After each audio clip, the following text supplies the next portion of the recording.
All you'll need is a pair of pliers. Before any repairs, always unplug your appliance from the mains. Begin by removing the dishwasher's lower basket assembly.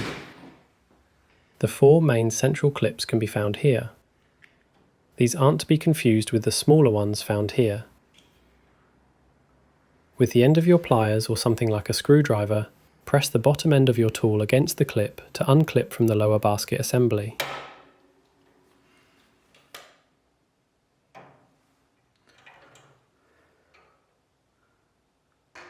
Unpackage your new clips.